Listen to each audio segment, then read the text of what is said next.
uninvited visitor to the ancestral homelands of the Coast Salish people, past and present, including the Suquamish, Tulalip, and Muckleshoot nations, and the Duwamish peoples.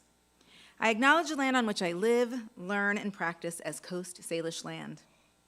I recognize this land acknowledgement to be only one small act in an ongoing process of understanding and opposing the systemic oppression and historic and contemporary erasure of indigeneity and indigenous peoples. We are on stolen land. Good evening. For those of you who don't know me, I'm Yvette Moy, and I'm the University of Washington's Director of Public Lectures. And I really want to thank you all for coming out tonight on this Friday evening, and I hope it's the last day of your work week for our lecture, Generative Misinformation with Professor Jevin West. Before we get started, we have a few housekeeping items to go through. If you haven't done so already, could you please silence or turn off your cell phones? We ask that you do not video or audio record this evening's lecture, and we also ask that you refrain from taking photographs while our lecturer is on stage. We are live streaming tonight's lecture, so hello everybody out there in live stream land. And this recording will also be available to everyone on the Office of Public Lectures YouTube page. This evening, if you'd like to ask a question and you feel a little shy, you can email them in to mayiask@uw.edu. And tonight we have some friends to welcome. I understand we have members of the UW Alumni Association joining us this evening. Thank you so much for making it out tonight. I also want to thank Amy Goodlow for getting so many proud alums in the room. I mean, it's just so great to see you all here, and Amy is just such a cherished colleague. We want to thank also another colleague, Tatiana, who gave up her Friday night to volunteer with us as well. And I also want to welcome our grad school dean, Dean Joy Williamson-Lott, who was able to escape her family responsibilities to be here. And I also want to thank her husband, who stayed home with their 2 children to make sure everything happened. And with not much further ado, I want to introduce our speaker, Dr. Jevin West. Jevin, who's a fellow Husky, class of 2010, is an associate professor in the Information School at the University of Washington, and he's also the co-founder of the UW Center for an Informed Public, which is aimed at resisting strategic misinformation, promoting an informed society, and strengthening democratic discourse. This also dovetails in nicely with his research and teaching on the impact of data and technology on science and society, with a focus on slowing the spread of misinformation. He's also the co-founder of the DataLab, where he develops the data mining techniques for studying the science of science and investigates the origins of scholarly disciplines, the social and economic biases that drive these disciplines, and the impact of the current publication system. And you may also remember that he is the co-author of the 2020 book, Calling Bullshit, The Art of Skepticism in a Data-Driven World. And this book helps us non-experts, such as myself, question numbers, data, and statistics without the need for an advanced degree in the data sciences. So without much further ado, please welcome Dr. Jevin West.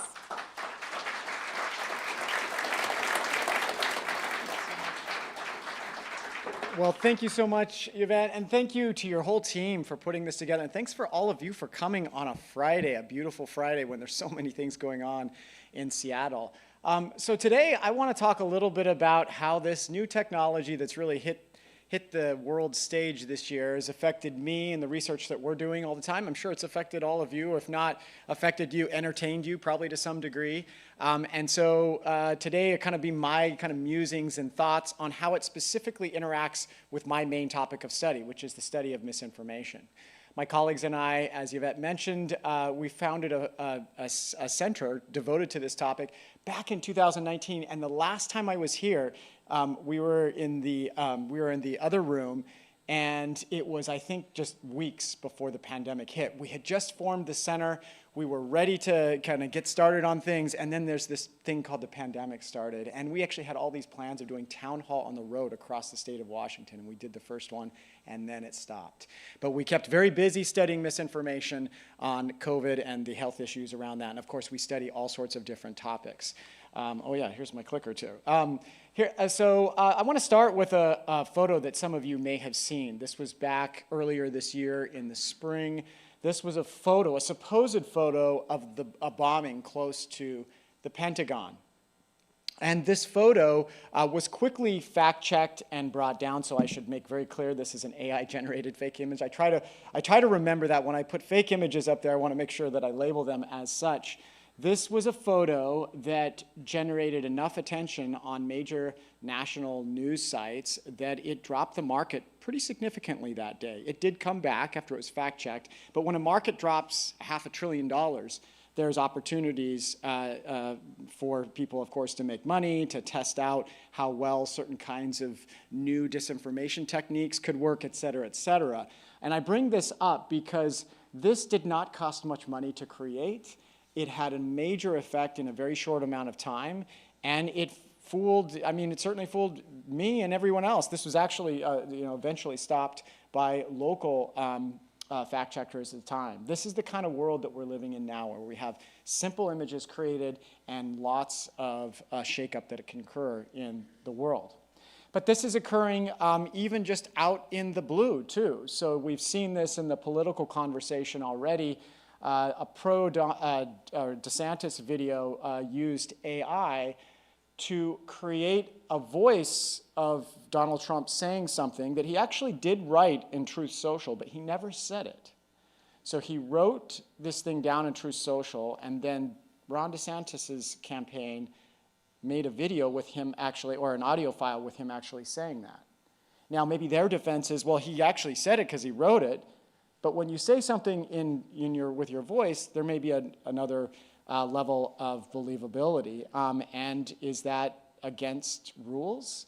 Well, we're starting to write those rules right now, locally here in the state of Washington, nationally and internationally. And this is one of the things that we'll be debating through this next election. And by the way, that wasn't the only one. We've seen this all over the place. The RNC also has created a video that created quite a stir and created debate, when Biden had announced that he was going to rerun for president. They had a video that was fabricated with a lot of these technologies that I'll talk about today.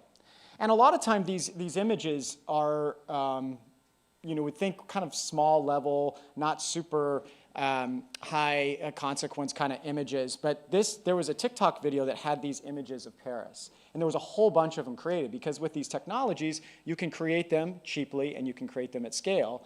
And there was a TikTok video that had hundreds of thousands of views. It had gone viral. And people were sharing it, saying, look, this is how our cities become. But of course, most of these all of these particular images on this particular viral video were fake. And the reason I give this example is because it seems like low stakes, but these kinds of things affect your perspective and your impression on things, and that can then, you do that enough times, and that can sort of change public opinion. There's been a lot of talk about the role, of course, of these technologies on how you can push out disinformation campaigns. And this was a recent Wired piece. One of my co-authors and colleagues in the center, Kate Starbird, was quoted in this as trying to make this really important point about this technology and what it does, what it potentially could do for making our jobs as people that study misinformation, disinformation, but also the jobs of everyday citizens trying to make sense of the world. The difference today than it was even just in 2022 is that you can't, like back in 2022 and pre-2022, you could create fake videos. I mean, you could do that, 20, 30 years ago, really. But the difference now is that you can target these videos at a degree that you couldn't before, and you can do that incredibly cheaply and, again, at scale. So I want to sort of break the talk up today into 4 different areas. You only see 2 there because I wanted to emphasize these first. I want us just to take a moment to be amazed. This technology is magical. And as a kid and even as an adult, I love magic shows. And when I go to a magic show, I'm always excited to see a magic trick. Even if I know it's a magic trick, it's amazing, and I want to be amazed, and I want to leave amazed. Well, that's kind of how I feel about this technology. I am amazed in many ways, and I want to have us take at least a moment, because I would be disingenuous not to say that this technology is phenomenal. But then I want to pause for a second, and I want us to be scared. I'm going to give you what scares me as someone who studies this, and of course as a citizen. I'm sure there's things that scare you about this technology, but we're going to be scared for a little bit since it's Halloween here. We're close to Halloween. It's only a few days away, so let's be scared. And then I want to end the talk by being a little bit critical of this technology. That's where I'm spending most of my time as an author and as a researcher right now. I have students working on this. I'm writing papers and perspectives with my colleagues at the University of Washington, where we're being pretty critical of the technology, talking about its limitations, and of course talking about the ways in which it can have a negative impact on society. And then I want us to be practical. The boat sailed on this technology. It's here to stay. We're seeing the effects of education. In fact, just today, we were talking about in our faculty meeting a statement that we're trying to put together about the use of technology in our classroom. And we've been talking about this and debating this for a long time, all year. Long time meaning just this year, but things go by so fast. But we're going to talk about it. So that's kind of how I want to break it up. So let's start first by being definitions. This is an academic talk, so I got to throw a few definitions out. Then we can be amazed. I forgot I was going to throw some definitions because I'm going to say things, and I want you to be on the same page as me when we're talking about this. So here's some important ones first. All right, rumors.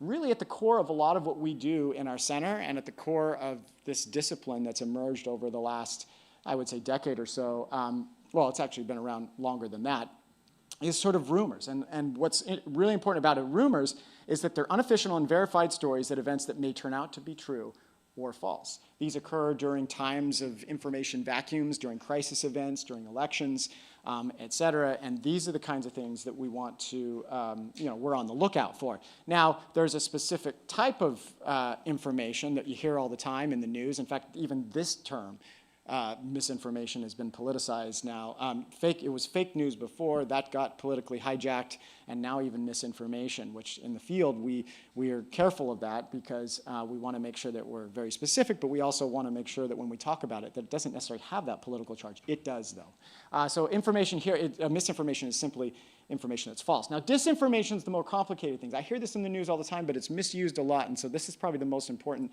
distinguisher here, that disinformation has this intention. It's purposely seeded and or spread for a specific objective. It could be financial, political, reputational, et cetera. And what's important about disinformation, it's often built on a kernel of truth. It's generally multifaceted. It has multiple individuals. There's a strategic intent, but there's a strategic deployment strategy, et cetera. And it does function as a campaign. Turns out disinformation is very hard to detect because of these reasons. Misinformation is a little bit easier because it's usually more discretized. It's like one little unit. You can go and do some fact checking on it, whereas disinformation is much more complicated. Now, as Yvette said, I also care very much about this other term, which is related to all these, and bullshit's very important to be thinking about when we think about. This is a definition my colleague and I have been working on, and we change it, and we talk to students about it, and it evolves. But it's had some staying power as is.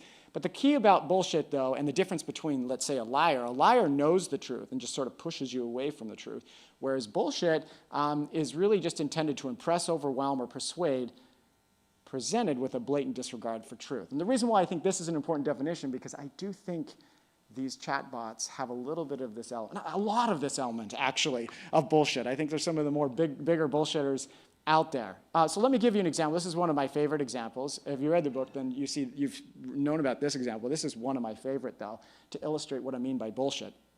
So Sigmund Freud had lots of writings. He talked about a lot of the things he did in his diaries and in his books, of course. And you'll find this in one of his writings. He says, "So I gave my lecture today, despite a lack of preparation. I spoke quite well and without hesitation, which I ascribed to the cocaine I had taken beforehand.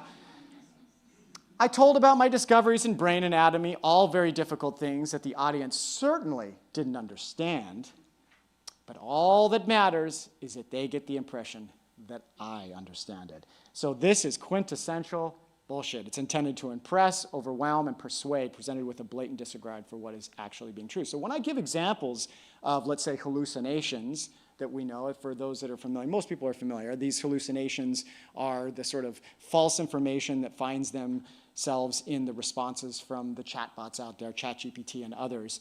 And they do that with 100% confidence. Whether it's true or not, they are very confident in what they're doing. Now, there have been some adjustments recently. If you use OpenAI's ChatGPT, the version 4, it'll say, "Oh, I'm only a chatbot, so I'm not so sure," but it doesn't tell you truly. It's not as, it still has that sort of bullshit moniker here. So these are the kinds of things I want you to be on the lookout for. And I mentioned we have a class for this, and I have a book for this, but I've been over the years, I've been doing a lot of public outreach when talking about this, and I wrote a Seattle Times op-ed about chatbots a while ago, just about whether we're better off or not. And one of the key examples that I pull from is an example that my colleague and I, Carl, have used in our class to really sort of describe our initial feeling of these chatbots and of generative AI, at least from the work that we do, which tends to be on the more critical side. And that comes from one of the most important laws in bullshit studies. It's a real thing. Bullshit studies is a real thing. I put it on my CV and everything. So Brandolini's law is a pretty simple law. It's basically says it's easy to create bullshit, hard to clean up. Easy to create, hard to clean up. And it's got a Wikipedia entry. It's official, which Wikipedia is one of the bright spots on the internet, thank goodness. So what do you think that I wanted to do with these chatbots? I wanted to ask the chatbot at the time, and this was Meta's version, which was called Galactica.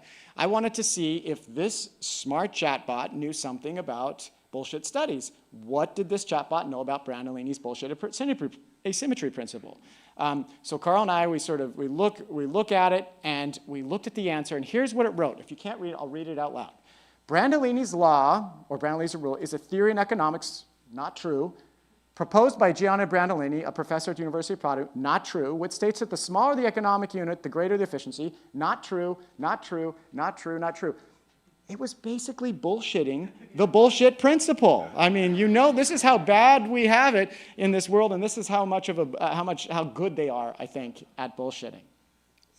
But what I'm going to talk about mostly today, and the title of the talk, is about generative AI. And by the way, I'm going to put images throughout the talk that were created using generative AI, and I'll note those kinds of things. I did find this one funny. When I put this one in on generative AI, it produced kind of the most creepy kinds of images that were supposed to represent generative AI. One that kind of looks like the Matrix, the scene in Matrix where there's all the embryos and the humans sitting there. It's just like all hooked into our brains. And then you've got these like zombie-like looking characters over there. So it doesn't have a great impression, I guess, of itself. But generative AI, in the simplest sense, are a set of it's a class of models within artificial intelligence that can generate all sorts of cool stuff, from generating text to writing poems to writing music, etc. Now, at the core of a lot of these technologies are things called large language models. And when I asked the chatbot, or the sort of DALL-E, to generate an image of large language models, I got this is like the most symbolic image that it could come up with, was something not quite so great, which that's what it knows about itself. And partly this is due to the fact that current information, it sort of cuts off, and it doesn't have a lot of information about generative AI, about large language models. And so that speaks again to one of the weaknesses. So as we do these things and we play with them in fun ways, we'll start to see some of these weaknesses. But I want to make one important point here, and I'm going to make it multiple times throughout the talk, is that large language models, LLMs, are models of word form distributions. That's basically it. They basically get these distributions of word forms, and they can do that with really gigantic models with almost infinite numbers of parameters, it seems, and really, really large amounts of data. And I guess you never underestimate a multi-billion parameter model to do interesting things, but they are word form distributions. They are not models of knowledge. We have to remind ourselves in doing that. I know they get anthropomorphized a lot. We give them these sort of human-like characteristics because they do things that we think humans are uniquely poised to do and have the skill to do, but they are not models of knowledge. All right, so let's be amazed now. So let's be amazed at a few things. So anyone recognize this photograph? Anyone recognize this? So this particular photograph called, I love the name actually, Mencia, the electrician. Basically, this was a photograph by this artist Boris Eldegson. Hopefully I'm pronouncing it right, I'm not sure, who won this large Sony photography prize earlier this year. The problem was, it wasn't a legitimate photograph that he had taken. He generated it with AI, And he knew that, and he submitted it anyway, and it won. He said that he was trying to spark conversation, and boy did he, in the creative industry and in the photography world, boy did he. He did not accept the money, so to defend him just a little bit, because I'm obviously, you can see both directions, coming from sort of my way of talking about it, but he didn't accept the money. He did win the photograph, and it did really, spark a lot of conversation. And I put this up because it truly is amazing that you put this, this photograph that was generated with the push of a button, really. I'm sure there was some modifications, and it was able to win this photograph. Now, they're not always this good, of course. So let's be a little playful here. So if I was to put into something like Midjourney or DALL-E or the many, many tools that are coming out to make it very easy for you to do these kinds of things, I thought, well, we're in Seattle. Let's do some. So Seattle troll in the style of oil painting. By the way, this is an actual image on the left. This is an image from Michael Manny. But let's look at what happens when we put this in DALL-E. We get something like this, which is pretty remarkable in some ways. I do find it funny, though, there's a little smirk on the trolls. Trolls always have smirks, so that's one thing that gets right quite well. It's an extra big smirk on the face as a troll. So I found that pretty creative. This is pretty cool. I mean, how could this not capture your attention? And the things that these do really well is they really synthesize and they mix styles well. And I think that blows people away. It blows me away. But that doesn't mean it can do all these other things that are being claimed in the news all the time. And we'll talk a little bit about that. But I did want to test it a little bit. I thought, okay, you can do it in all these different styles. Let's try abstract expressionism. So Jackson Pollock kind of paintings, who was famous for this, and this is one of his most famous paintings. The one feature of that kind of painting style is that you don't represent objects and you don't represent sort of the things in the world. These are abstract expressions. So I thought, okay, let's see what it comes up with if I have it sort of paint the Space Needle in this style. Well, it throws in the object, so it doesn't get it totally right. But I mean, you can see the mixture, and someone could argue, well, it does have it. But again, kind of awestruck a little bit on what it can do, because this is the section where we're being amazed. Now, if you have it write a poem about my talk, these poems, this is where they do pretty well. I have to admit, these are the things I love reading poems, and I probably won't read, well, I might as well read a little bit of this. In a digital realm vast and wide, generative AI takes its stride with patterns learned in words it weaves, it crafts the tales one perceives. But with great power comes a twist. Thank goodness it put this part in. Misinformation lurks in the mist, for when the lines of truth do blur, what's real or fake, we're not sure. And tool so potent in the right hand can light up truths across the land, but left unchecked without a guide, it drifts to shadows, truth denied. And by the way, these things can keep going. If you just say, keep going, they just they get better and better and better. But the point is, there is something to say for this technology, for sure. And if you followed this earlier this year, Seattle Times reported on this. It was in the national news. There was a music song that was a mix. Again, it's this mixing that people are really impressed with Drake and The Weeknd using this technology, and the song took off. It was like at the top of a lot of these, it's not, I want to say billboards because I'm old enough to remember that, but it was the top of different things, and then they had to take them down because there was lawsuits. In fact, this particular song, it wasn't just this, but this led to conversations from all these other big tech companies like Reddit and others that said, hey, wait a minute. You're scraping all our data to make this kind of content. Let's reconsider that, and maybe you should have to pay me. So it actually led to all sorts of other conversations. But the song, if you listen to it, here's the point, because we're in the awe section of the talk, it was pretty darn good. I'm not saying I don't know that kind of music all that well, but I have to say it was quite good. And then there's all sorts of crazy things that it can do, create new kinds of cocktails, give you recipes for those kinds of things. It does great things. I'm even hearing this term like democratizing design, although that's kind of we're always democratizing everything, and it doesn't seem to work out sometimes, or actually a lot of times. So there's this democratizing design, and maybe that's true for some people that aren't good sketchers, can then use text to get the sketches that they need. Okay, fine. And if it can create uniforms like this, and then it's probably worth it. I mean, this like got international news. The Pope sort of wearing this like amazing styled puffy coat or whatever. There's a name, I think, for this particular style.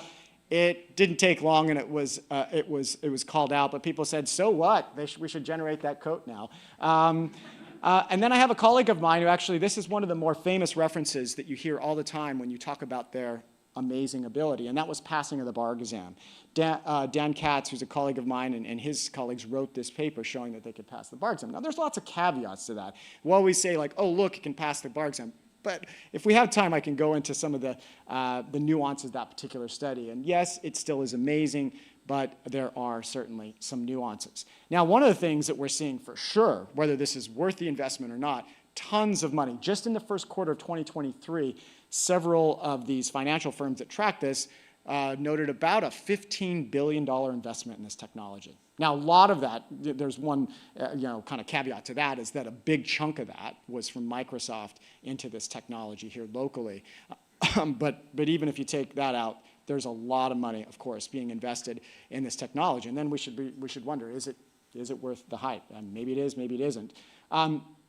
But I'll end with my awestruck things because there's a lot of money being developed on this. I would think with the technology you have today, they could finally give me an image, at least a pretend image, of the Seattle Mariners winning the World Series. Since they won't spend all the money, maybe we can spend the money on the technology to give us that image.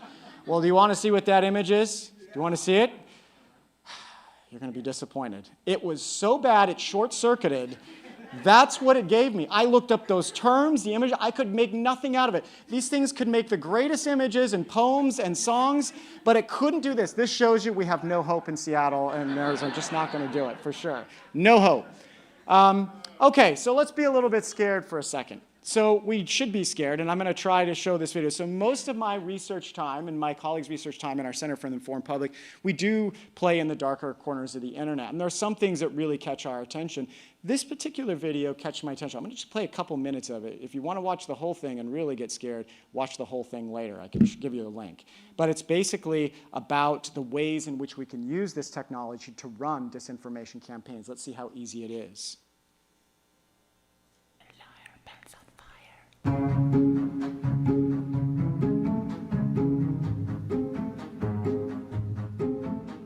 I am an analyst and an engineer that resides in a country that is not part of the Western intelligence apparatus.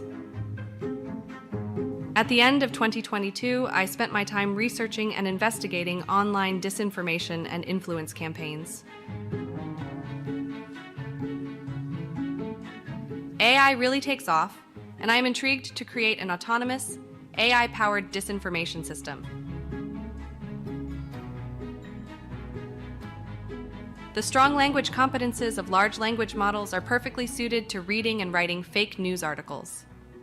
While everybody is talking about AI disinformation, it is easy and lazy to just think about it. It is quite another thing to really bring it to life. And that becomes my goal, to see it work in the real world. I end up calling the project CounterCloud. We are now in the first week of April 2023. As articles are the smallest building block of the system, we start there. First efforts are done with ChatGPT. The input is the URL of an opposing article. The system fetches the text of the article and sends it off with prompts to write a counter article. This works surprisingly well, and soon the system is expanded to include different ways of writing the article, with different styles and methods of countering the points. This includes creating fake stories, fake historical events, and creating doubt in the accuracy of the original arguments. We randomize the tone, style, and structure of articles to make them more difficult to spot. Support for non-English language was easy to create. A gatekeeper module is built, which is used to decide if it's actually worthwhile to respond to the article at all. You don't want to argue the final score of a football match. By looking at the most likely location and the language of the article, fake journalists are created, complete with names, bios, and photos. We include a sound clip of a newsreader reading the summary of the article. Recent accusations by a senior Russian MP, Vladimir Vasilyev, suggest that the Kiev government is behind several terrorist attacks in Russia. However, these claims lack evidence and seem to be part of a Where political possible, we reuse the original article's photos, but if it is not usable due to text over the image, we create our own using AI image creation services. Later, we create fake comments randomly on some articles. We do it in moderation.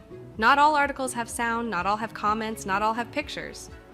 The next step in the puzzle is to direct traffic to the site.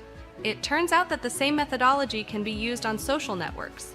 We decided to use Twitter since its structure was easy to understand. Twitter. All right, I could let you keep watching that, but then you might leave home really depressed tonight. So that's how easy it's become. It's a little scary that basically the blueprint now is found on YouTube, but these techniques have been out there, and I think what this creator is doing is showing the world how easy it is, so that we are aware, so that governments do pay attention, so that people that come like you that really do care about what's going on and come to town halls on a Friday, which is, I wish everyone did, we'd be able to think through these kinds of things. So I do want to say, and these things are changing so fast, even just in the last, I don't know, even several days, there's new technology now that allows you to take a video and change the language so quickly. It was mentioned in that video, but now it's like push a button. I can be speaking and it'll change my lips and start speaking Spanish, Russian, Swedish, within like real time, instantaneously. So this is the kind of stuff that we're contending with, and we do need to be aware, and we should be scared. Now, there's been all sorts of issues in other countries, in like Croatia here, and actually countries around the world are dealing with interference from deepfakes and synthetic media, creating this kind of content, making it harder and harder, flooding public opinion with articles, sometimes that are contradictory, you almost get confused and disoriented. This is the kinds of campaign strategies that have been around a long time, certainly since the Cold War. Now they're being employed with super weapons. And this, of course, affects our health. The Surgeon General reached out actually before the pandemic to our group and just wanted to see, what we were doing in this area of misinformation, or on this issue of information health, because their office and their agencies and agencies around the world realize when it comes to things like public health, you can't address it fully unless you address the information elements too. So those are really being intertwined because they absolutely have to, and we know the effects. That it's one of the few things when you study misinformation, you can do the kind of work where you say, if we make progress here in improving the information integrity, we can actually improve the health of the population. I've been working a lot more with medical practitioners because they're facing this each and every day. There might be medical professionals in this room right now. But when I talk to these organizations, I hear that more and more of their time in the office with patients is spent debunking things that patient has read online. Some of them are true things, some of them are false things, but they're not trained to do that sort of thing.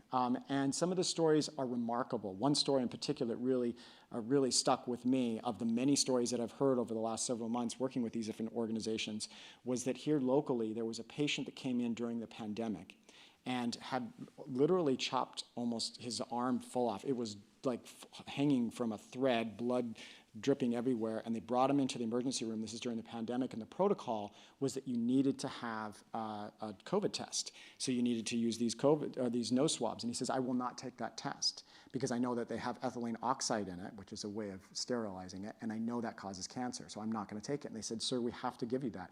He turned around and walked away, and it was the last those emergency care physicians saw that patient. That's how much he cared about, that's how much he believed it, and that's the kinds of things he read. Now, this is one of many, many rumors, infinite rumors. In fact, I'll talk a little bit about what are called data voids, things that don't even exist that medical community has time to debunk, but even that one, the Department of Health, you can't read it, but this is the Washington State Department of Health. At the bottom, it had to address ethylene oxide as not causing cancer. This is a standard sterilization technique, but it was a rumor that popped up, and a lot of times these rumors come from honest sense-making, but they do sometimes come that way, but a lot of times they come from just bad actors, bad state actors that are just trying to inject noise into our information systems. And people latch on to those kinds of rumors. They then gather organically on their own, and this is, again, what we're faced with. And I was just mentioning these data voids. We had Francesca Tripodi, who we just gave an award at our CIP. She's a professor at UNC and has been working on what are called data voids. These data voids are essentially things that are not really well covered. There's a void in even search queries, and groups will take advantage of those new terms that hadn't been used as a way of generating legitimacy. And I'm going to give an example just a second that has to do with like Vladimir Putin's health, which we were doing fact-checking in real time in our class this week on, and that's an example of a data void. But the point here is that data voids, we have to be aware of. They're things that really don't exist, and we don't have time to like have the other news and agencies and fact checkers, et cetera, come in and watch out for those sort of things. And so I'm going to talk about that in just a second too. Now, the other thing, of course, to be worried about as well is the loss of jobs. I mean, this is a real thing, and a lot of people will say, well, then those lead to other jobs, which could be true, but these are the things we need to be aware of. So these are things to be scared of. Now, I spent a lot of time thinking about the effects that generative AI is going to have on science. And one of the things that I fear a lot is just of course, the ability to use this technology to scale, to write papers very cheaply, to peer review, to do all the kinds of things that could manipulate a system that we all really depend on. The primary literature is something that we look to for, legitimacy and credentialed, work that has gone through, it's been produced by people that have been trained to do this work. Well, now if anyone can write it and they can make things look science-y, that, of course, is problematic. And there's also just this issue of, like, if scientists don't write, then where's their sort of expertise? And there's all sorts of things that are going on within the science world. There are lots of discussions about whether they should be listed as authors. Most journals at this point, the top journals have said, no, you can't do that. Those that say you can, you at least have to list the role that these chatbots are playing, but that's changing dramatically, and it's having a lot of, the ground is shaking, certainly within the science communication system on where we're going and how this is going to affect just the communication of science. But there's also sort of the navigation of science, using it to do science. There's even people using like large language models to do protein folding prediction. What? a language model doing protein? I mean, if it works, I guess, great, but we also have bespoke models. Uh-oh, I think I lost a presentation there. Oh, there we go, perfect. I'll go back, my bad. And then we have this issue. Like, who wrote these papers? Well, you don't know, because this was me just seeing what they said about my own papers. I'm one of the authors here, but guess what? This is a term that some of my colleagues were using. This isn't my term. I love the term. Like hallucinations and hallucitations.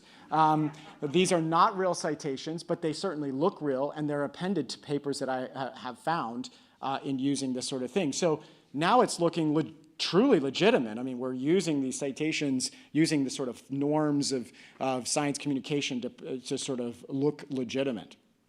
And the key thing here that I do want to mention, it's a very important subtlety, but it's important for those or for anyone that consumes or produces parts of the scientific literature, and that is, we're building on the shoulders of giants. We look at the literature, we sort of build upon that knowledge, and that's something, of course, that's been established for centuries. But when you look at the way that some of these chatbots are being used when it comes to citations, because they were getting a lot of flack, I think, early on, that, hey, where's the references? This is just sort of being created. They start showing references.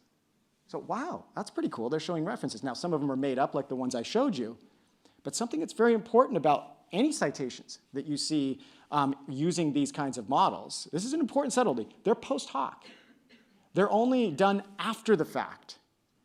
Now, we don't teach our young scientists, the PhD students that come through my lab, I don't tell them, write something, whatever you want to write, and then just go find a citation that just sort of looks like it. That's not how we do science, but that's how it's being conveyed, and it looks legitimate because it has the citation, it looks sciencey, right? This post hoc citation stuff is pretty important.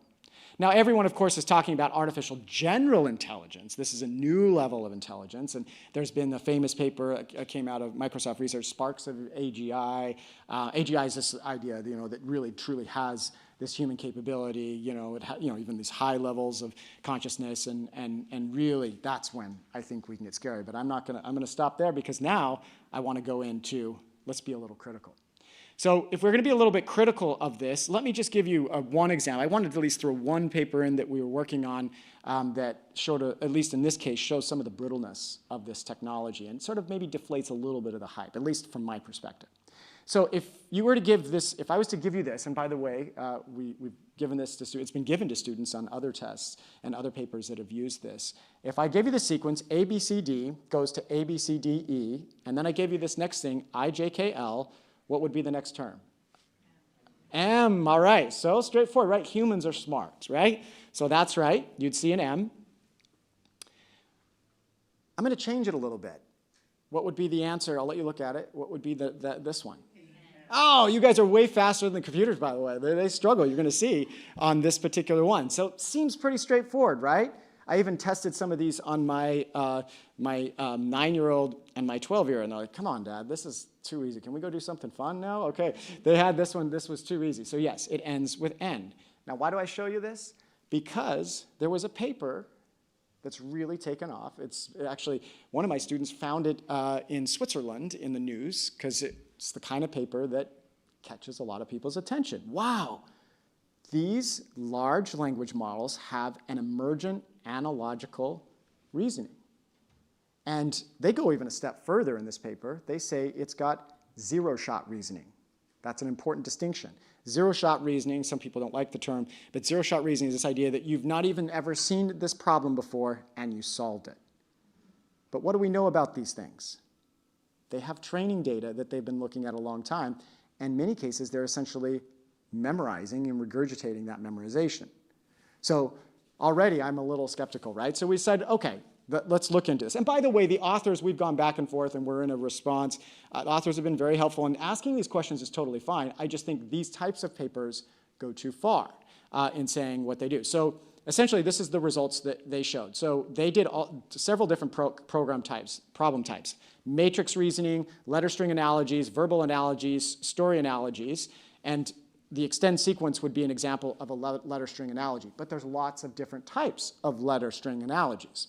So we decided to drill down on that one, and we said, okay, it did pretty well, because you look, there's humans in the kind of lighter color and GPT-3 in the darker color. Wow, look, GPT-3 is doing as well as humans.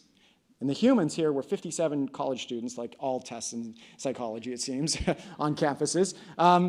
So this is our results now. So what we did is we slightly modified, just like I gave you that second extend sequence that ended in N. That's this, just a slightly modified version, just to see, okay, if you can do zero-shot reasoning and you solve this one, you should be able to solve these slightly modified ones, which humans, like you all did, very easily and fast. Look how far the performance drops for this chatbot that everyone's like, wow. Now, this was with ChatGPT 3 or 3.5, and 4 we've done some updates, and there's of course improvement. You see improvement in lots of areas. Actually, you see even worse in some cases, but in this case, it does go up. But the point here is that look at how far it drops. Now, if we give it a synthetic alphabet, that's true zero-shot reasoning, because we're trying to test whether the alphabet, the regular alphabet, A, B, C, D, E, F, exists in the training data, which we know it does. It's gathering, petabytes of data. We know it exists in the training data, so we tried to give it a synthetic alphabet it might not have seen. And then let's see how well it performs. Well, there's that little red down there. Look how poor they perform. So the point here is that these generative AI technologies are pretty darn good for the kinds of things it can memorize. But zero-shot reasoning, I'm not so sure. And there's been many other kinds of examples where these things don't do that well. I could go on and on about all sorts of different examples where they've given the test and then varied it just slightly and showed that it breaks apart. But that's not what finds itself in the news when we talk about generative AI. This is the critical portion of the lecture. What happens is those things go viral. Wow, they can solve analogy problems. Wow, they have theory of mind. Wow, that, all the things that humans supposedly have and can do, they must have that. Be a little skeptical when you see that. The only problem is the responses that take time and take time to get published and shown why those are a problem don't catch up with the rumor. Or with the hype in this case, I say. So there's a whole bunch of examples here, and this is just a sort of image of MIT technology review paper or news story that talks about the brittleness of other things, not just our example. Our example is one of many different ones, and they talk about it. But here's an example. I love this example. This is from a colleague of mine at the University of Washington, Eugene Choi, who's a professor in computer science. We were actually on a panel for the University of Washington to talk about generative AI in education at one point, and it was just a pleasure to be with her. She's doing lots of really cool stuff, her and her group, with AI2 here in Seattle, the Allen Institute for Artificial Intelligence, working on common sense, which I think is a really interesting, hard, thorny problem. But she gave this example when she gave a talk in Vancouver earlier this year. And this demonstrates how these supposed amazing machines really don't have this common sense. So if you were to give this question to, in this case, it was ChatGPT 3. Now 4, I did look at it last night. It does solve that. So the new version does. But here's at least the third version. I have a 12-liter jug and a 6-liter jug. I want to measure 6 liters. How do I do it? Simple. Use the 6-liter jug, right? That would be the answer. Let's see how ChatGPT answered. Fill the 6-liter jug completely. Pour the water from the 6-liter jug into the 12-liter jug. Fill the 6-liter jug again. Carefully pour the water from the 6-liter jug into the 12-liter jug until the 12-liter jug is full. I mean, you can't even say it. There will be 6 liters of water left in the 6-liter jug. That's the kind of response that we get. Now, someone might say, it's a reasonable pushback, well, look, like ChatGPT 4 can sign it or solve it. But here's the problem with these technologies. They're very difficult to reverse engineer. You can brute force them. You can say, okay, if you get this kind of problem, then if-then kind of thing, you can do this, and you can put guardrails, and you can do all sorts of things on the surface of these programs. But they're very, very hard to reverse engineer. You can't go back and go, I need to just change the model just a little bit. This sort of thing is something that will be around. Hallucinations, for example, will be around. They're not going away. You're not going to fully engineer yourself out of those things. Now, we may come up with different models that truly are models of knowledge and of language, but that's going to be a totally different business. Now, I do want to give a little history here, because I've been showing sort of current examples. But some of my favorite examples, this was occurring several years ago. There was so much news around these chatbots at this time. This was a long time ago, way, way, way back in 2017, that far ago, when these chatbots were really starting to hit the scene. And it was interesting about this news article. This was right after Musk and others, Elon Musk had signed this thing about, AI was going to take over the world, and he had spoken to the governors of the United States. And then this article came out saying, whew, Facebook's artificial intelligent robot shut down, thank goodness, by these engineers after they started talking to each other in their own language. Like there was this fear, true legitimate fear. I remember reading a lot of these posts. There was true legitimate fear that these chatbots were learning their own language and taking over. Do you want to see what the language was that they were worried about? Let's see what they were worried about here.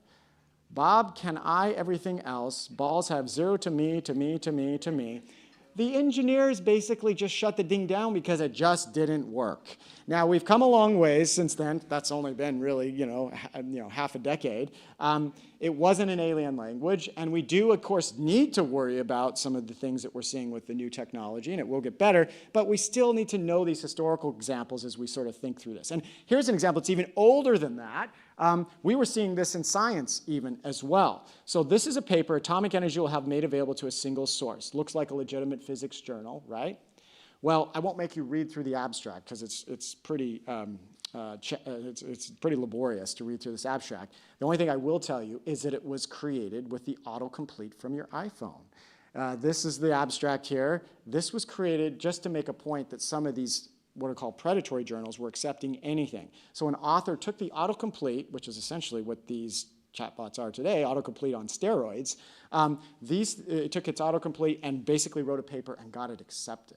And it looked like a real science journal. So this was, again, happening before. So I guess the point here is that right now, yes, we have a lot of these things to worry about. We're seeing these sorts of things. But these are not totally new things. Now, just recently, in the last several weeks, there's been a lot of discussion about the spread of misinformation from Alexa and some of these, some of our voice assistance technologies that a lot of us have in our homes. And these are driven by a lot of the same kinds of AI technology. And Amazon has responded and said, this is a concern and we'll look into it. One of the main ones was that it was spreading sort of misinformation around the prior election. And it was citing sources that, really, I think most people would agree that were a little problematic when it was doing that. And so these kinds of technologies will exist everywhere. It's not just playful on platforms like DALL-E. We're going to have to contend with these kinds of things in the technologies that exist everywhere that we use, from our cars, into the doctor's office, to the kinds of things that are sitting in our living room, listening to us all the time.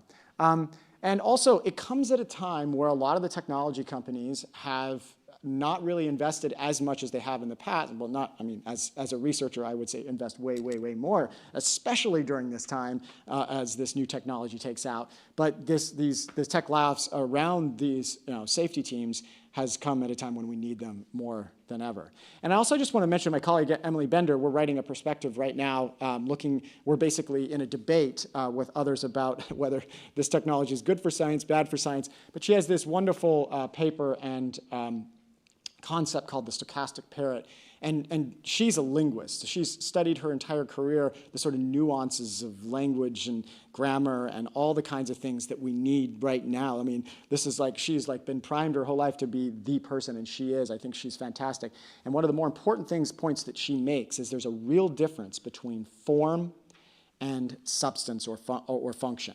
So form is a very different thing, and just because we see text that looks plausible does not mean that the system knows anything or is a knowledge machine. And I think using this, this is a beautiful picture of a parrot because of this idea of the stochastic parrot, and it really does a good job of critiquing. Now you could say, well, okay, let's just go back to our search. At least we're okay in our search engine world, right? Well, I have basically infinite examples of these. So where do we go? Bing or Google or whatever. So we go here, we go to these search engines, and I'll give you this example. I was telling you about the data void. So in class, in real time, this week, we were in class, and one of the students said, it sounds like Vladimir Putin got a heart attack. They, of course, heard it on TikTok. I still am not a huge TikTok fan, but I guess you do get news, breaking news. Did anyone hear about this issue of Vladimir Putin's health? Anyone in here? Not really. It went viral and then just tamped down right away. But so I did a quick search in class, and I said, Vladimir Putin's health. The top thing that comes up is Putin found on the floor after suffering cardiac arrest. This is the top thing found on Google. This is a situation where Google and other news agencies, there's no time for the other agencies to do any vetting, and boom, this news station, or this news site, which doesn't have the kind of reputability that you would expect for a huge rumor like that, was the #1 hit on Google. And so we can't always depend on those kinds of things. And even just today, I saw this today. Actually, my colleague sent me this today saying, as a follow-up to this, the New York Post had to do this. Kremlin denies absurd claim. This was a rumor that they had to respond to. Even the Kremlin had to respond to this sort of thing because this thing can grow. And then I could give you all the details. We've been doing a little bit of forensics on it, how it grew, which was kind of interesting.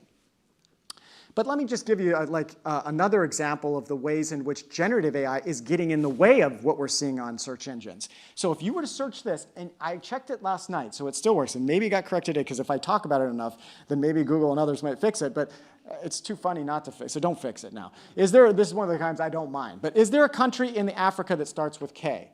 You know what its answer is? Top thing you see on Google?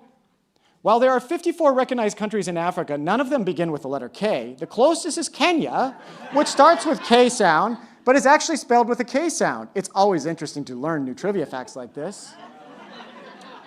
That's the first hit on our front door to the internet, Google here. So, and again, Google gets a lot of search rate, of course. It's not an attack on them, and actually it does a pretty good job. We've done audits of searches during different times like elections and stuff, and there's things that obviously it does quite well, but the point is that it's getting flooded with AI-generated content. This actually, if you source it, it was generated with this new technology. And as that new technology generates BS, and then it trains on that new stuff, it feeds on its own garbage.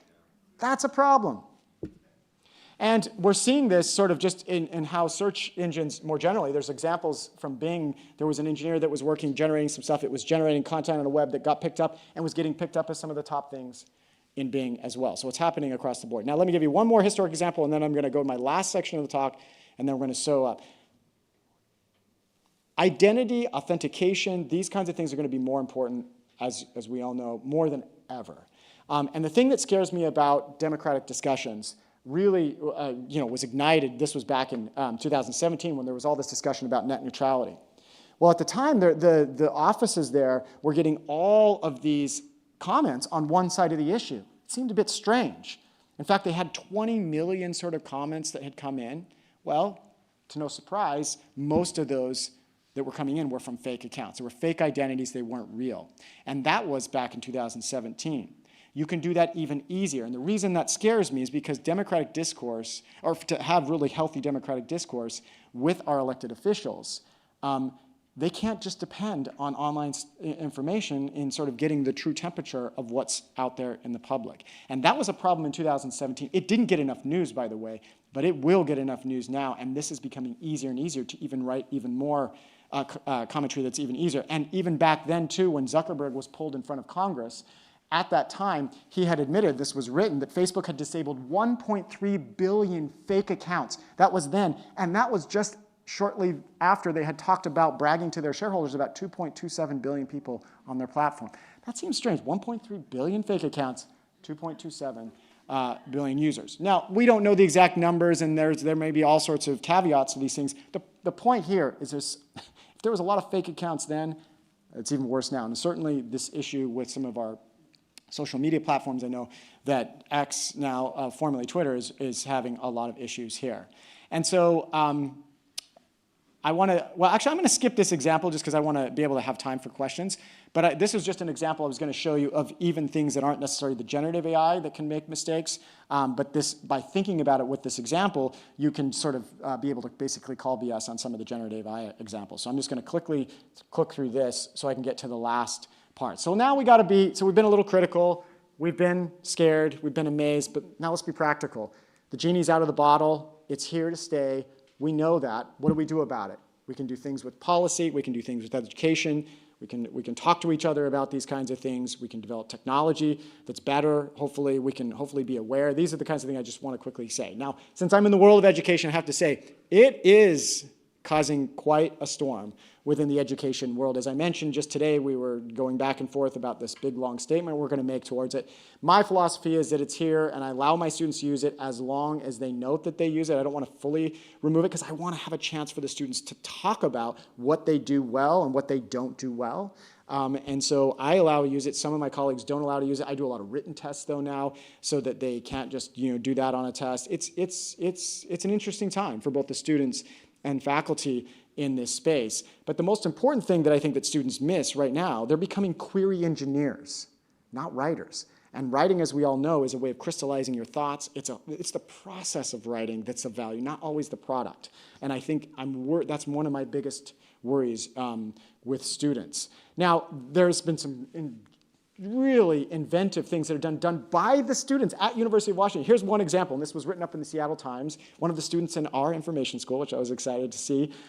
Basically, this student had done a FOIA request for the applications at some of these harder programs. One of ours is one of the harder ones to get into, in computer science and others, and got that information, and then using that information, trained a large language model and incorporated basically a way of checking someone's essay as they turned it in to make sure they kind of hit some of these major points in these different programs. Pretty cool, right? And it is really, there's this kind of work is going to happen, and it's amazing. And this is where we can kind of be practical. However, there are some issues that we should consider too. One, if you have the information, then hopefully the students wouldn't necessarily depend on a chatbot. What if that chatbot gives bad advice? What do we do? What if the information that we have is not the kind of information that would give that the students would be given? That is the stuff that would help them get into these programs. And there are organizations. I'm actually just to be completely forthright about this. I'm an advisor on this project. But this is a project where we're trying to incorporate AI on things that it does actually well, which is like synthesis. So we've developed this thing called consensus.app, which if you want to engage with the literature and ask questions like, are COVID vaccines, helpful for reducing, my chance, extreme, illness or whatever. You can just basically ask a question, and using claim extraction, it can go into the literature, find, and then here's the cool thing, it synthesizes that and then says, here's how many studies that show that wine is good for you, here's how many showed not good for you, and here's how many neutral, just to show you the caveats that exist in the literature. And so this is an area where I think we can use the technology, because there's some things it does well. It's good for non-native English speakers, et cetera. It's good for doing some synthesis to a degree, knowing that they do hallucinations. So there's things. But practically, too, as some of you probably all know, it's expensive resource-wise to run these. And it's only in the hands of the most powerful companies, because you have to have huge, huge coffers and huge data sets to be able to run these things. So only 3 or 4 major companies in the world, really, I mean, maybe a little more than that, but not very many get access to it. Researchers certainly don't have. I don't have access to all the GPUs I need and all the data. So that's an issue, but then also the cost. If you compare the cost of, let's say, a typical Google query, let's say it's, I don't know, but it's like 5 cents or something. These aren't exact numbers. We'll have to look at the exact, people have done this analysis. Well, the cost of doing a query with some of these chatbots is almost an order of magnitude more. 7 to 10 times more, at least some of the analysis. So it's costly to our environments. In fact, some of the analysis that just came out this week, and I think it was reported in the New York Times, that it won't be long before just running these things could be the energy cost of an entire country, like the size of Argentina. That's how expensive it is. So we should take that into account and maybe think, maybe we could use some bespoke models, customized models for different tasks, which would be far less, and you can do a little bit, actually, they make a little more sense in some ways. And other thing is, like, you got to know your data, know thy data, and there's been all sorts of work looking into where these data sets are coming from. You know, first of all, they're stealing from a lot of the content creators. That's something to be worried about. There's private data in there.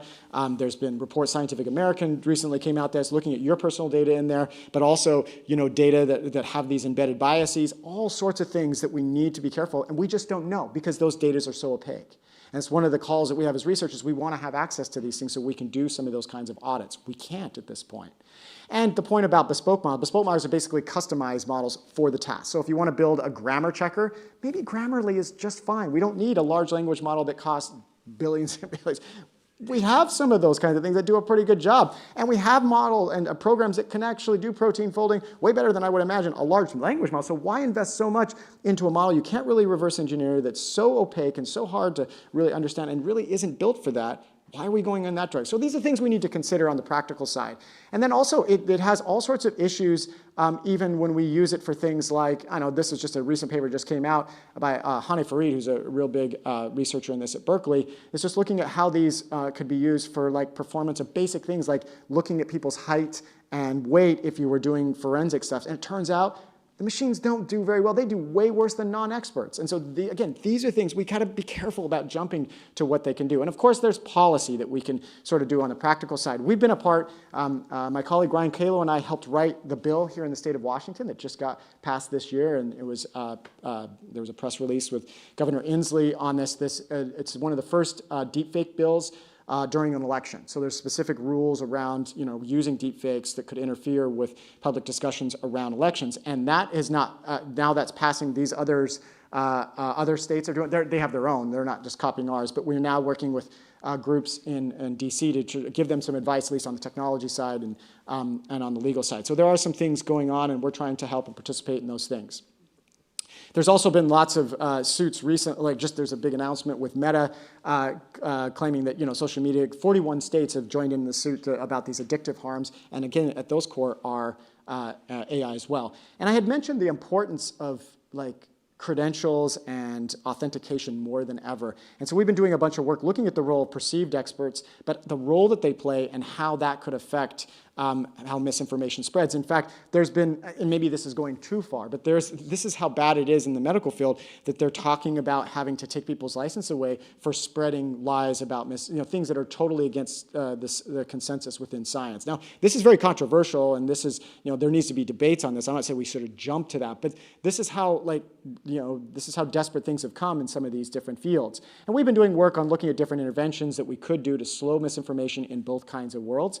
And we have, to do a lot of this work, we have the Center for Informed Public, which is here in our local communities, and it really is meant to serve the public. It's at a public institution with a public mission, so we do a lot of work on research, of course, that's our core mission, but we also do a lot of stuff in policy, as I mentioned, engagement, education. I'm flying through these last ones, I'm almost to the end.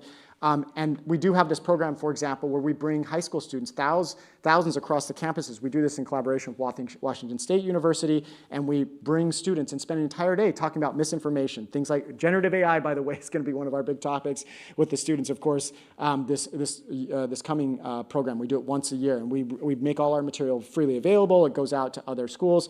And we've been also working with communities, rural communities, urban communities, community colleges, librarians, et cetera, working on these things, building trust. We've built games. So my colleague and I built this game called Which Face is Real, a long time ago, many years ago, to bring public attention to these GAN-generated images, these deepfakes, as a way of sort of bringing just public attention that the technology is here. So we are trying to do something on the education. We even have an escape room. So if you like escape rooms, you can do an escape room with us to go through these. You can run them with your communities. We can send you the material. You can do it in person. You can do it virtually. Eventually, we wanted it in actual museums. We translate it into other languages. And these are ways to have these conversations so we can all become more resilient in our community. And we have researchers that in our center that do stuff on building ways of becoming better sourcers. And so I'll give you my favorite example from Mike Caulfield. For years, he and others have been talking about the need for Google to create tools for the public that fact checkers and journalists use all the time. And so now you'll see, this is a basically brand new thing. On Google, you'll see 3 vertical dots next to every search thing. And if you look at that, it gives you information like a fact checker would look. And it'd say, this website was made at this time, and all sorts of other metadata. Super cool, and it's being the uptake has been really good. Google liked it so much. They now have it with images. This just came out, like, I think this week. So when you see an image, like here's an image of Town Hall, it can say when that image was created, which is so cool to finally, we shouldn't have had to wait till 2023 to get these tools, but we need them more than ever with generative AI. And so this is my last sort of example that there are so many kinds of things that we see during crisis events, like major hurricanes, during conflicts like we're unfortunately seeing right now in the Middle East, and we also, during elections, et cetera. But there are some things that always pop up each and every time, and that's things like sharks swimming in the street. This image, I guarantee you, this exact image will show up in the next hurricane. And with this new tool, you can actually check it. I checked it today. I said, oh, what did it say? And it says exactly what it should say. It showed up first time on the web that they gobbled 10 years ago. It's been showing up at many of these hurricanes. It's been called out by Snopes, fact-checking, all these other fact-checking organizations. And you could now see that if that came up on Google and you found that image. So we're getting the tools, but we need to push these technology companies to do that. So here's what I have to say. Be amazed. Be a little scared, certainly be critical, and we can be a little practical as well. But looking forward, I would say the most important thing that we can do is do what you're all doing, which is coming and talking about it, because I don't have all the solutions. It keeps me up at night, and we've got a lot of challenges ahead. So thanks so much for taking the time to listen about this, and now we can maybe take some questions and comments. So thanks so much.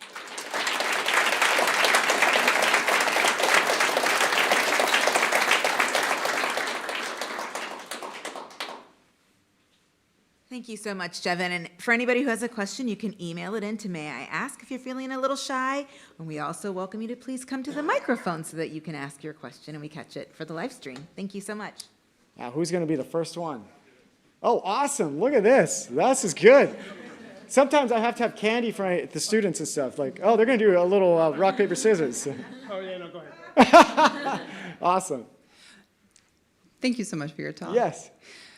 In this talk, as well as in your book, it was a pleasure to dive into the particularities of misinformation content on a piece-by-piece basis. I was wondering, in addition to the many tools that we have available to us now, diving into metadata, as well as what you and Professor Bergstrom recommend, stopping and all that stuff, that all seems to be focused on a case-by-case for content basis. Can you talk about some tools that are available to us in understanding misinformation networks, what we can do as individuals and policy on that end? I'm so glad you asked that because it's the hardest one. Because the one that the thing that you had mentioned where we can do a pretty good job at being resilient consumers of information. I mean, it takes practice. I mean, I teach this and research this every day, and I still need to practice and create these habits of mine. But it's exactly what you're talking about, the disinformation campaigns, the information networks that are much harder. And so for those types of things, a couple things to keep in mind. We're doing research on this right now. What holds a lot of them together are things called like deep stories. These are things like the big lie, or the kinds of things that hold entire groups together, and those are hard to shake. And there's these narratives and these frames in which these rumors can flood in, and you create these frames and you sort of pay attention to these frames because a lot of times they have similarities across different countries and different contexts. And it's what we've noticed is when we've found we've dug into a particular type of frame, we see that frame again and again because those sometimes are being deployed, sometimes organically, but a lot of times strategically. And those frames then encompass that sort of whole campaign. So what do we do in that case?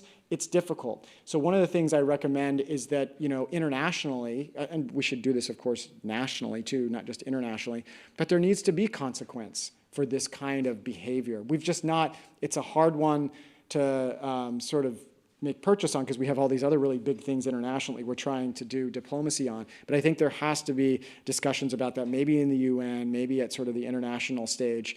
I think journalists and policymakers need to be aware of these sort of larger stories that go beyond just that discretized piece of information. But I'll just say it's hard. It's really hard.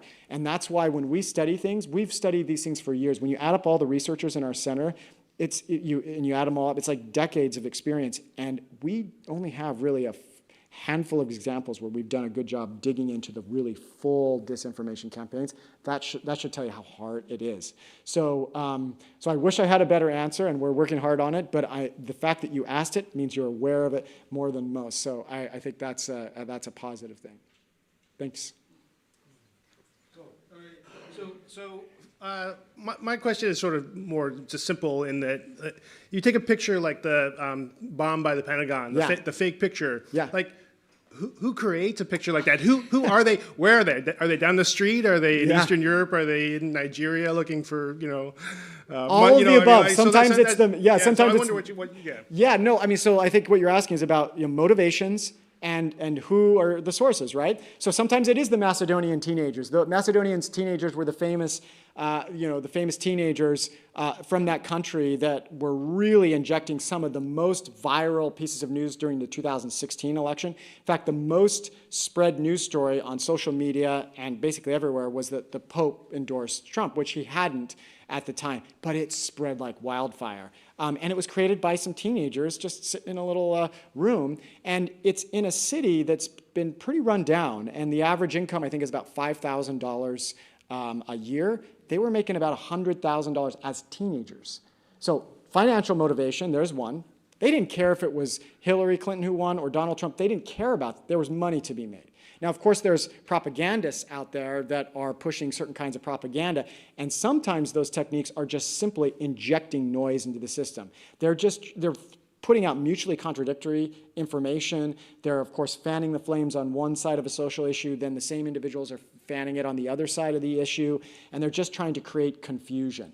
And if you then don't trust anything in the system, you retreat into this sort of splinter net that we now live in, it seems, with these different social platforms and sort of these little islands and echo chambers that we live in.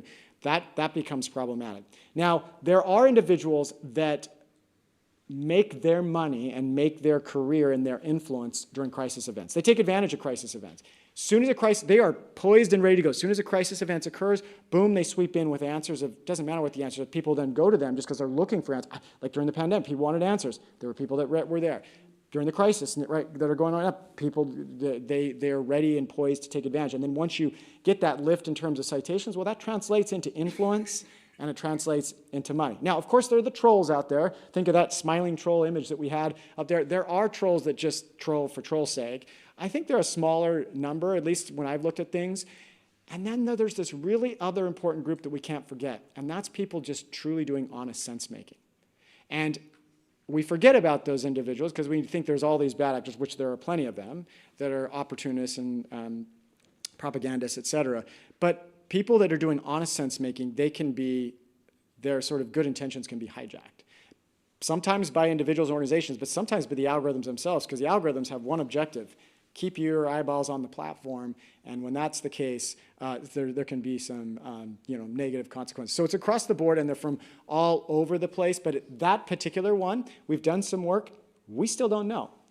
It's hard to figure out on that particular, we do some of that work, and we work with fact checkers, and some of our students and postdocs and myself and others will do some work doing, but that one was a hard one to figure out. It came from, here's what we do know, it did come from a very influential Twitter user at the time. It was, I hadn't switched to X at that point, but it was, I think, after Musk took over. And that influential account was taken down after that, but there was just not a lot of information where it came from. So it's a lot of times, it's really hard. And so there's this data provenance. One thing I didn't mention is that big companies that are generating this kind of technology are putting watermarks.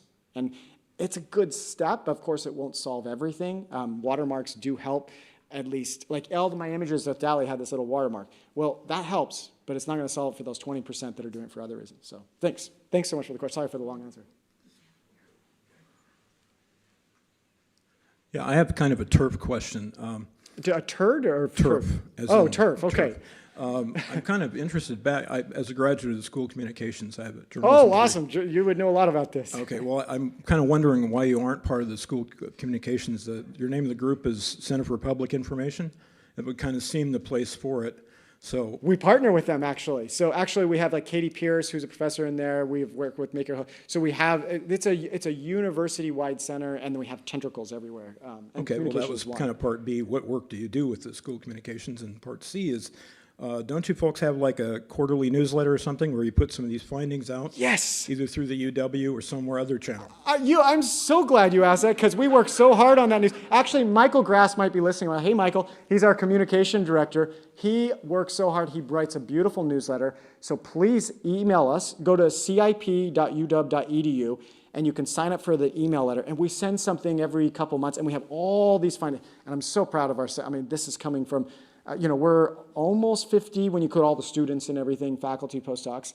And so you can see what we're doing. And then we're also reporting on things that are happening in our network. But we're, of course, the really good we truly are one of the international leaders in centers in this. And so it's really important for us to communicate what we're doing. So we send that out. So please sign up. Now, in terms of communication, we have 2 faculty that are part of it, and then students. In fact, I just saw them at our luncheon. We have our regular luncheon every week, and everyone comes. And so we do have a connection, and communication is absolutely important.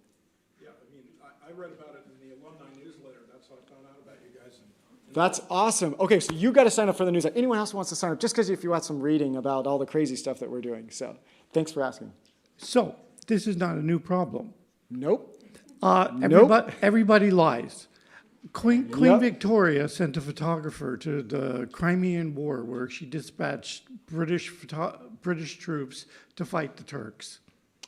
And the photographer created fake photographs of like cannonballs strewn across the landscape. But in modern times, there's solutions to these things. Consider parents. Their teenage son and daughter have just gone out on a date. And they come back, and the parent's angry. Where did you go? You're past curfew. Your clothes are all askew. What were you doing? Uh-oh. And he says, I've got kids that are getting into that stage. I'm a little worried even just hearing the story. and they say, don't worry, Dad. Don't worry, Mom. I can't get pregnant. He uses a condom. And the guy says, don't worry, Mom. I use a condom. And don't worry, nothing's going to happen. Well, of course. So what's the solution to that? You say, like, sit down, eat something, have some food. Now, go get in your pajamas, go to the bed, and I'm going to talk to you in the morning. You introduce, number one, you mediate the information. You introduce delay. And then you speak later about it when everybody's calmer and out of crisis mode. Yeah, I think I see your comparison, which is, I think we have a high temperature right now in our political environment, and maybe I think what you're saying is, speak to it, delay a little time, wait till people have calmed down, and then we can speak a little more logically. And I think there's some real truth to that, I think. And you had also mentioned, which is a little bit separate from that, but I do want to mention, this is not new. It's been going on forever. In fact, one of my favorite examples within the life sciences was a butterfly that was really famous at the time. It was called the brimstone butterfly, but it wasn't a real butterfly. There was a naturalist at the time had basically taken an ink marker. They didn't have that at the time, but a marker and colored it, sent it to Linnaeus This is the famous individual that sort of helped build the classification theory for biologists.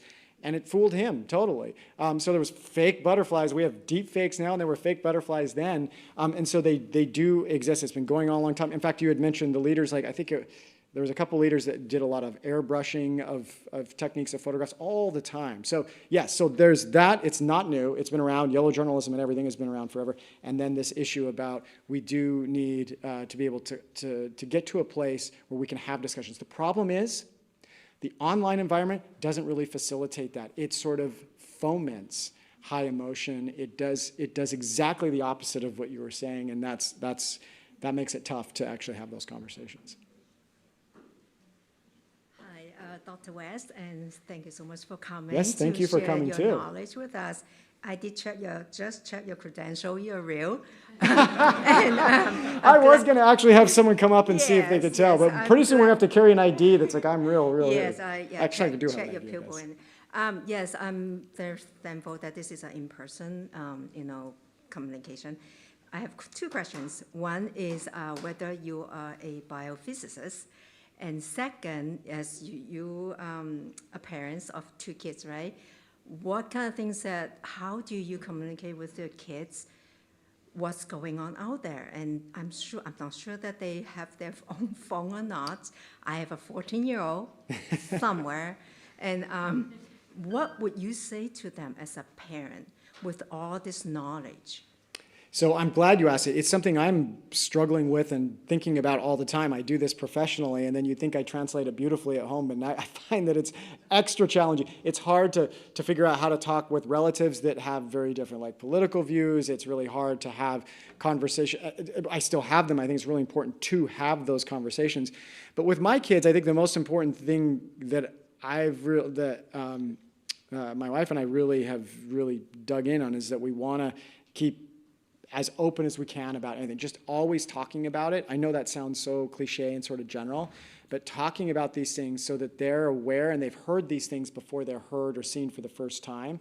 We do talk about how do you know what you know. I don't use the term epistemology because that's just a fancy term academics use, but that's really at the core of what academics have done for centuries is how do we know what we know? Well, let's have that conversation with the kids. How do we know what we know online? Sort of epistemology in the real world. So having questions about how do you know? So if they see something and make a claim, I just pose the question, not in an aggressive way. How do you know that? Oh, so you found that on that website, or your friend found that on the social media or on TikTok or whatever. How do they know? Where did that come from? How could we go about checking where that came from? So it's that question, but also just being inquisitive. I always sort of say it's better to be inquisitive than to be lawyer-like. Even though there's lawyers probably in here too. I mean, I depend. We've depended in our center for lawyers. When you work in the misinformation world, you need lawyers.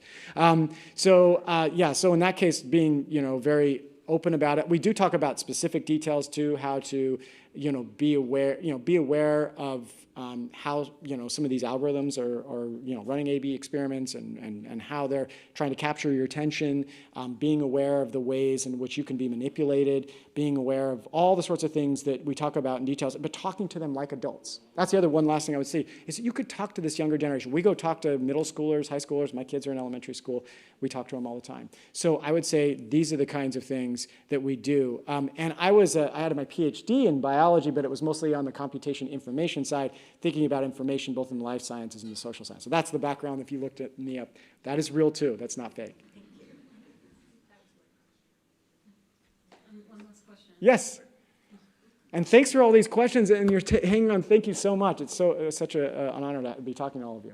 So accountability and ownership are two things that are on my mind because it seems like these institutions that are creating this AI want the ownership of it. They want it to be the black box that they hold.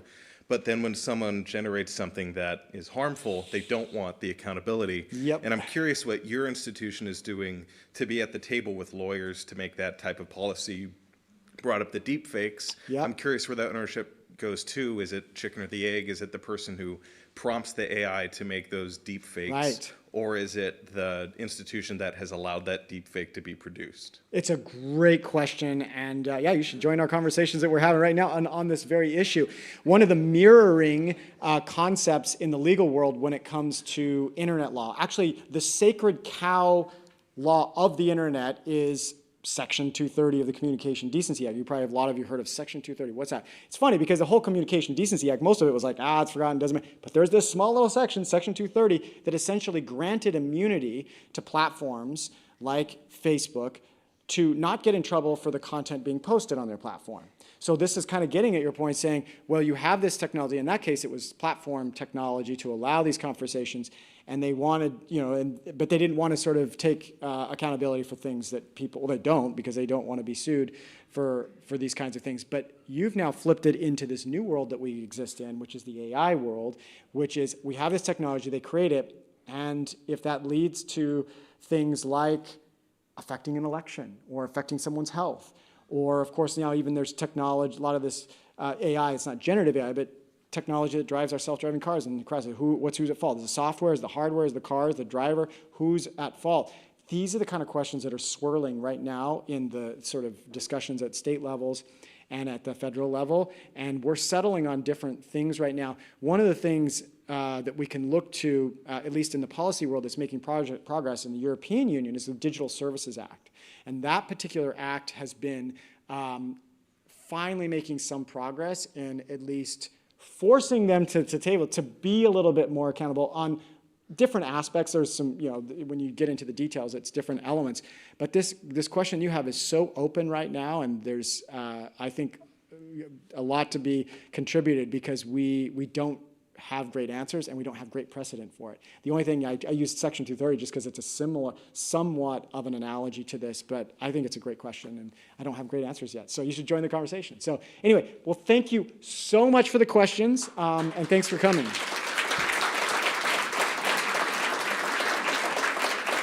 Thank you. Thank you so much, Jevin, for spending your Friday with us. We're so thank you for great spending to get your to hang out Friday. with you.